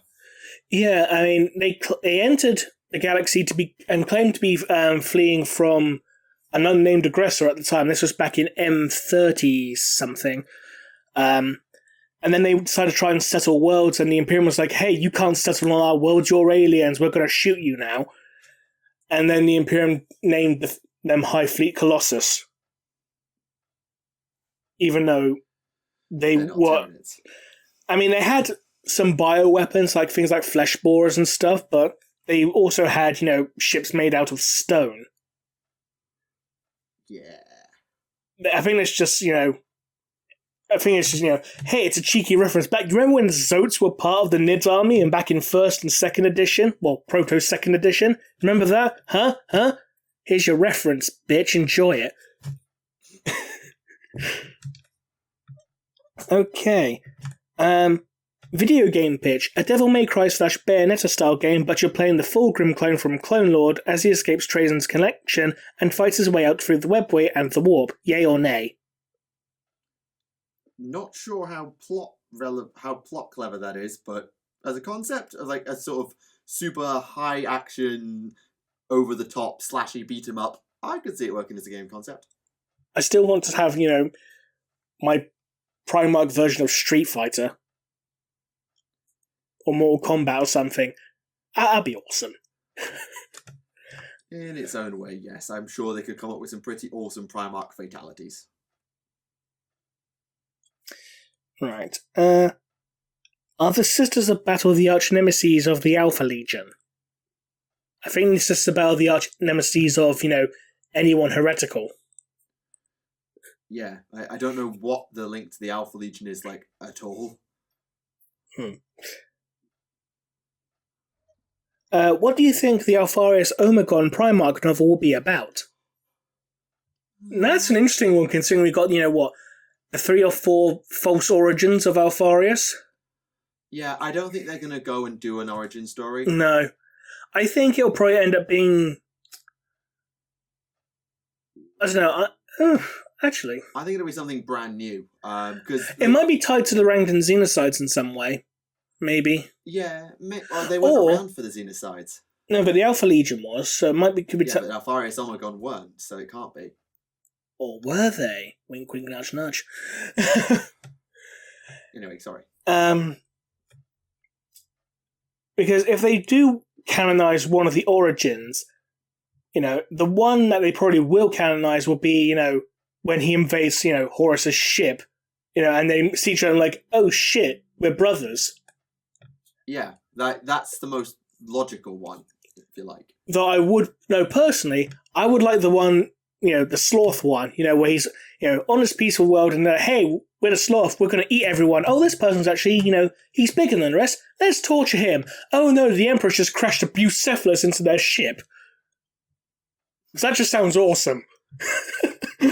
I think if it were me, I think you either do one of the wars they've been involved in where they ended up antagonizing one of the other Primarchs like Guilliman or Dawn, or you do something completely brand new. I don't think they'll talk about the Cabal, because they talked about that before.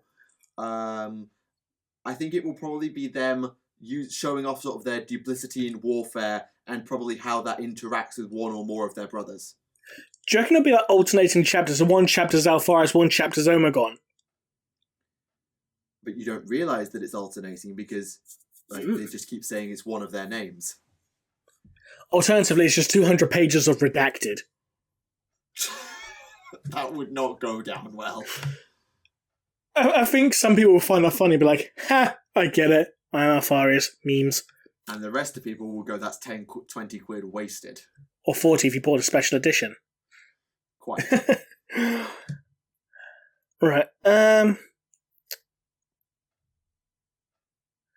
Right. Do some loyalist chapters follow the Imperial truth? Yes. Most chapters follow at least a variation of it. It's actually more the norm compared to chapters following the Imperial cult. That's more the rarity in regards to Space Marines. Yeah, there's pretty much like the Black Templars and like 2 or 3 others that follow the Imperial Creed that we know of. And they're seen as being, the weird ones. It's like, you've seen these guys, they follow that weird religion. Let's go and drink petrol and worship the wolves.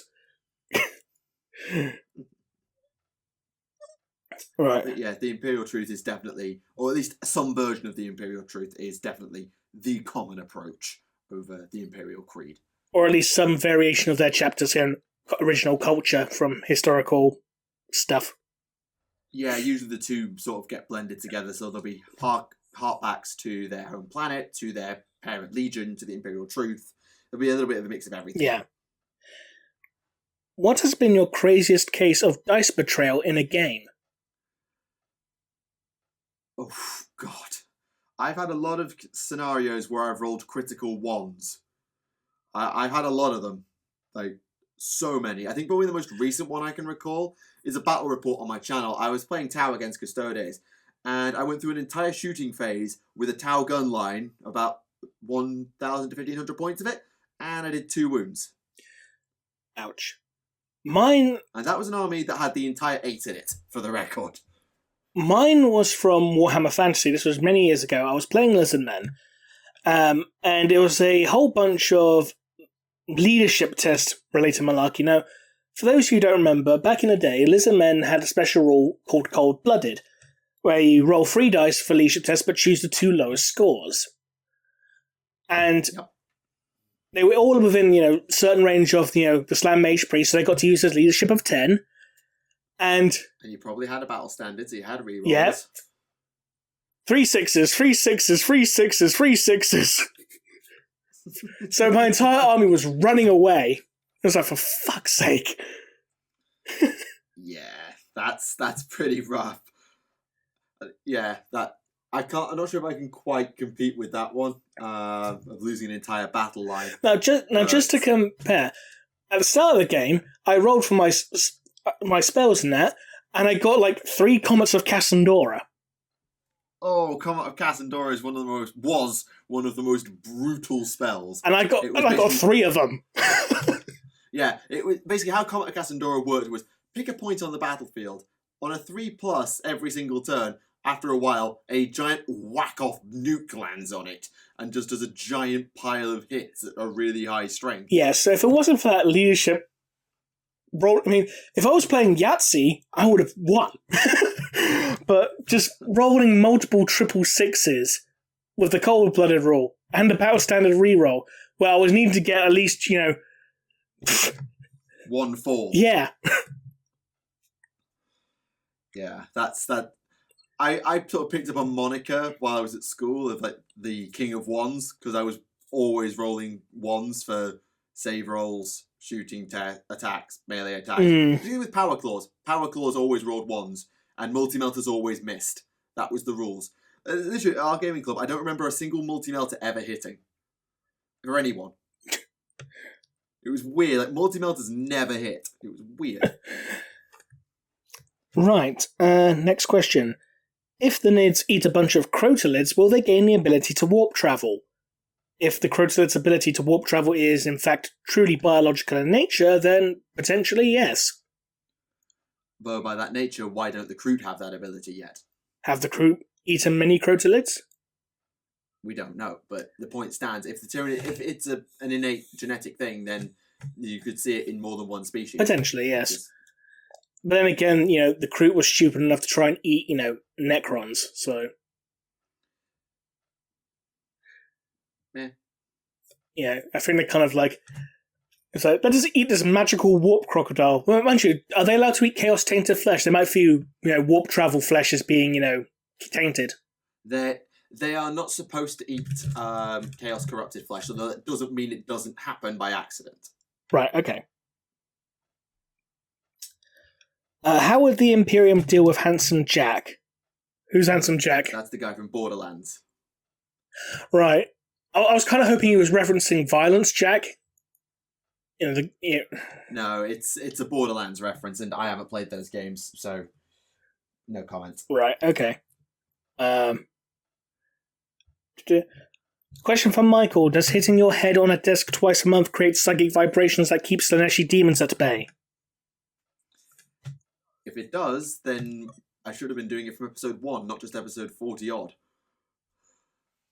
But, hey, I don't know, probably not. It just serves as a nice comedy punchline for the episode. It's almost become a tradition at this point. Fair enough. Are there any Custodian Psychos? Not that we know of. The closest I can think of are the ones that are mentioned in Watchers of the Throne called the Dreamers, who like kind of have some form of limited precognition, but that's about it. Yeah, I can't say I haven't read Watchers of the Throne, so I haven't heard of them before. Like, because they're like the only custodians who can actually dream when they sleep, and they kind of have some very, very limited form of precognition. Are they like a specific shield host? No, it just seems to happen randomly, apparently, from what I can recall.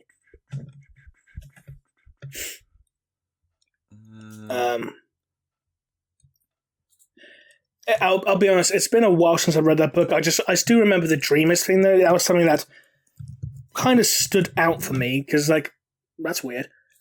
I think I have the ebook, and let me just double check very quickly. Dream Speakers. Sorry, not Dreamers.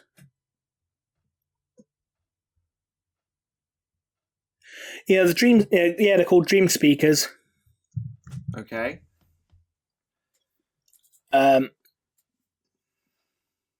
Just saying how the portraits described are always dire or something. Oh, so they're just like the Conrad Kurz custodians. Got it. Comrade Custodian.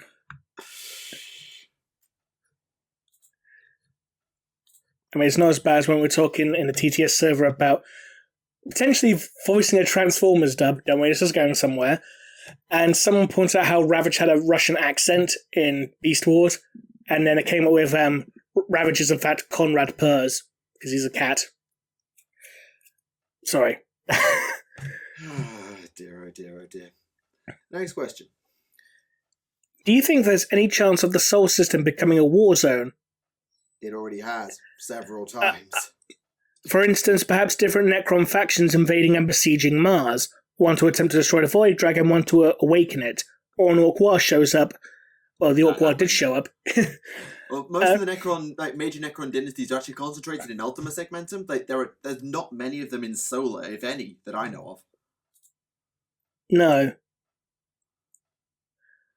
And the only thing in regards to Necrons and Mars have generally been very, very small forces, haven't they? Yeah, like scouting forces or something, or like there has been a Necron landing on Mars. Yeah, at least one. Yeah. Yeah, but we don't really know what purpose it served, if any, or if it's still there. Is it Magnus's fault that Malcador died? Yes. Indirectly, yes. Indirectly, but it still was his fault. Yes. Yes. I'm not saying he has nothing to do with it, but it wasn't directly his fault. Magnus did everything wrong. By accident. By accident or not, he still did something wrong. Not denying that. Right. In Devastation of Baal, there is a scene where Dante meets Sanguinis. Do you think it was just a dream brought on by a dying mind? Or might it have been real that Sanguinis is somehow able to talk to his sons at certain points? I like to think it's just delusion, considering it's like very strongly implied, well, I say implied, that the soul of Sanguinius is still on the ventral spirit, considering, the crystallized souls of those who died are still on the ventral spirit, and there's a big crystal statue of Sanguinius. Yeah, so we know that some part of Sanguinius is definitely still stuck on the spirit. That's not to say that there is absolutely no chance that what happened to Dante was more than just delusion, but I just find it odd that a delusion of Sanguinius as Dante was dying would be such a dick to Dante. Because Dante sort of is like, I'm getting old, I'm ready to die. He doesn't quite see himself as a failure. That's too harsh. But he's not like saying to himself, "Oh yeah, I've got so much to live for. I need to keep living. I need to keep fighting." Because that's what Sanguinius quotation marks tells him to do. That he can't let him die. Yeah. It doesn't seem like something. But again, you could tie that into though into his mind trying to rationalise the fact that the apothecaries were resuscitating Dante, on Baal.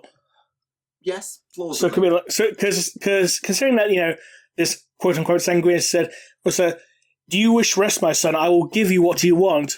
oh no, wait, never mind, I can't give it to you, sorry, because you're being brought back to life, sorry.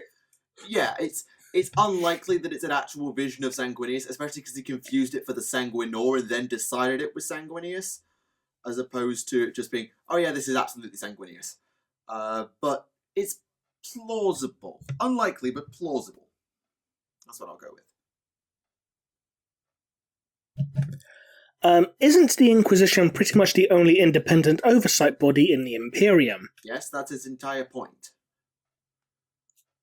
Yes, and all the various ordos are pretty much focused on one specific task. Yeah. Or one general task, rather. Yeah, so you've got the Ordo Sicarius, or Sicaris, that watches the Assassins. Who had to keep Catus Sicarius in line. To stop his bullshit. It's like, don't you dare start taking fuel from Tau jetpacks again, because it's not compatible with your jetpack. But the plot! Shut up about the plot! Then you have the Ordo Sicaris, who watches the Assassinorum after the whole Drake. I think, was it after the beheading, or was it after the Age of... It was after the beheading. Yeah, I thought it was. The Ordo Hereticus. It was to make sure that something like the beheading doesn't happen again. Yeah, same with the Ordo Hereticus, basically after the Age of Apostasy and the Reign of Blood.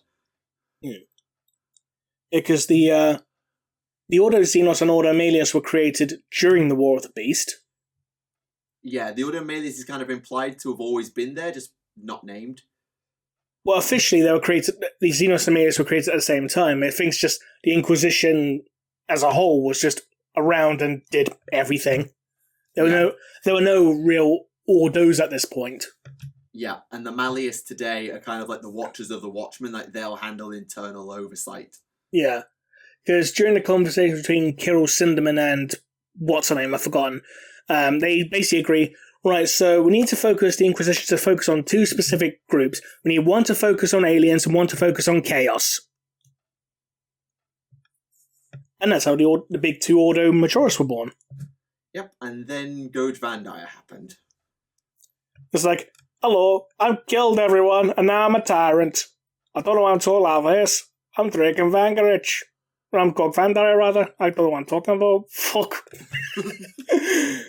I know who I am, really. It's like, it's the drugs. It's the drugs. What drugs? Oh. I don't know what I'm on about. Anyway, next question. Do that again. I didn't realise Dr. White showed up. Nice question. Right.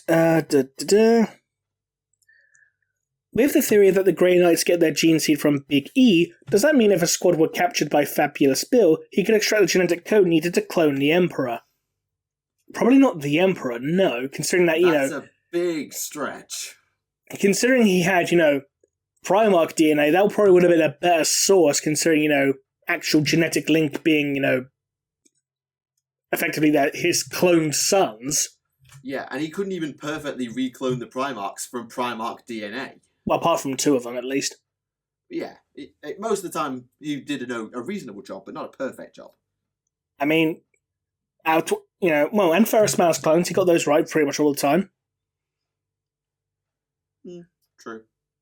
I mean, he made, about 20 Ferrus Malus clones, a Fulgrim clone, and a Horus clone, and the rest were all fuck-ups. Yeah, because he didn't have as direct access to the same genetic material like he did for those three.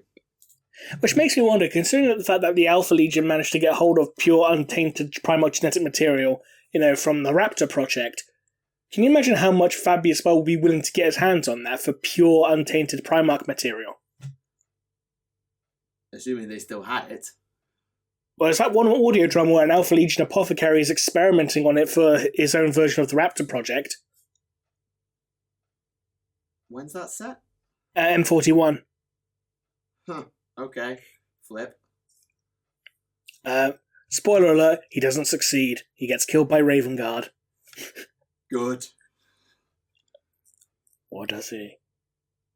Listen to the audio drama and find out. Available now for only $11.99. Sorry. Right.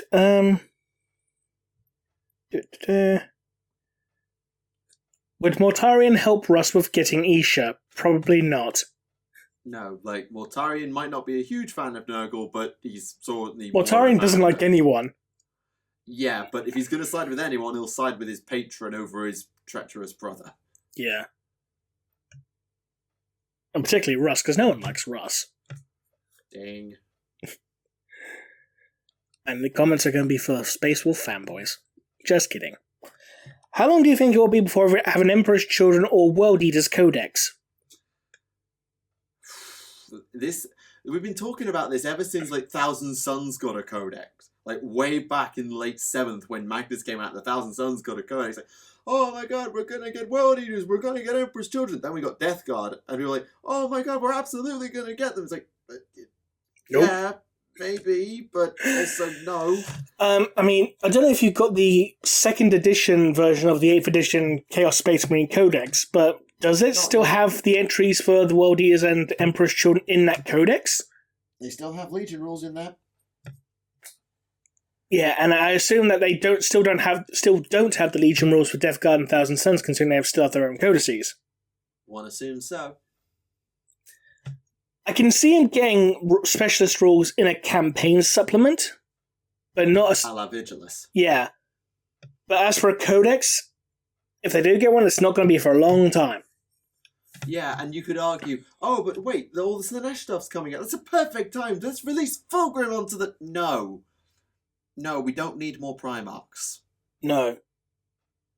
And if we do get a Primarch, it's like, hey, guess what? It's the Primarch of the 11th Legion! Who? He doesn't exist anymore, sorry. Or it could be like, hey, surprise, it's Korax! And it's just literally a model of a cloud. A cloud shaped like the Raven Guard sigil. We've already passed April Fools, knock it off. So you can turn into a cloud. You might not be so sure. Oh, speaking of Warhammer community, just briefly, should point out the big community survey, I believe, is ongoing as of the time of this video coming out. So if you haven't done it, go fill it out because it's the best way to get feedback to GW, so go do that. When you finish watching this, of course. Isn't it also a chance to win a Sisters of Battle army? And that, but meh. A new Sisters of Battle army. The plastic one. Meh. I mean, if it was hey, it's all in fine cast, people are like, oh no, I'm not touching that. True.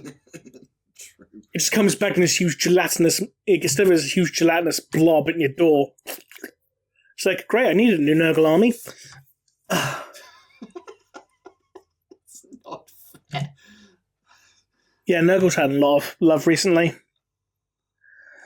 Right, after destroying the plant with a Pharaoh's beacon on it, Highfleet Behemoth headed straight for a plant that had a Primarch in stasis on it. Okay, that would be Macragge, yeah.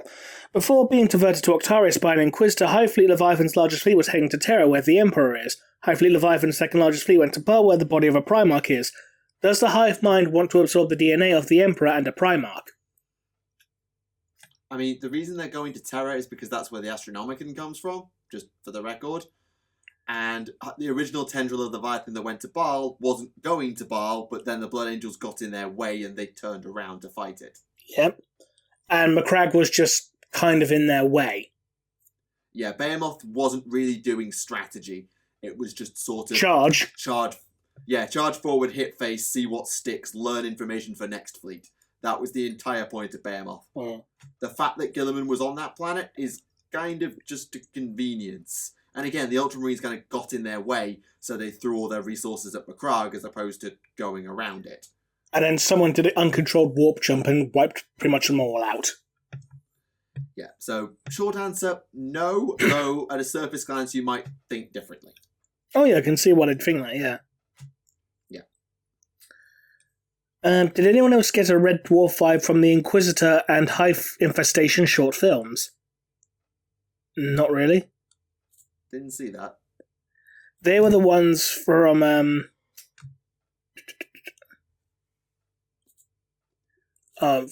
Inquisitor was that one from like 1994, and Wasn't born. And Hive Infestation was never actually officially made. There was a trailer for it, but I don't think it actually got released. Ah, I see. Excuse me, sorry. Anyway, I think we've got time for one more question before we call time, if you can find one. Okay, well, give me one moment. For that one. What does Chigorak do on the battlefield or for the Eldari in general? Protect all Harlequin souls from consumption by Slaanesh. Apart from solitaires, he gets them if he's lucky. Yeah. Talks to Lady Malice. Or is made Lady Malice, depending on your theory. Yes, possibly. Apart from that, you don't really see much of Chegarak. Mainly it's schemes and tries to find a way to beat Slaanesh, as is suggested in the big book in the Black Library, where Chegarak's scheme has been revealed to the Harlequins. Like one last gambit. I like to think that he's playing pranks on the other Chaos Gods. Like he's just snuck up behind Slaanesh and put a kick me sign on her or something. or maybe just goes into Realm of Quarter and said like, hey, Slaanesh stole your favourite axe. Or more accurately, steals the chain axe and plants it in the Palace of Pleasure. Exactly. Which leads to the events of Wrath and Rapture. It's all Chigorak's fault. Well, the Sigmar events of Wrath and Rapture is literally Axe of Khorne gets lost, and Rapturess steals it to piss Khorne off. That's the plot of Wrath and Rapture in AOS. Rapturous Chigorak confirmed. Wrong universe. Or is it? Actually, did Chigorak ever exist in fantasy?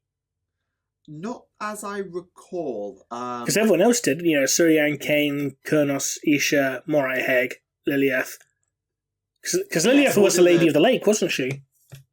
Liliath was still the moon goddess. Yeah, but she was also the Lady of the Lake for Bretonia, wasn't she? In the end times it was revealed. I forget. I didn't really keep that type of a look on the end times. As for Chegarak, I don't remember him ever being mentioned when I was playing High Elves or Dark Elves. So, possibly, but I don't remember him if he was.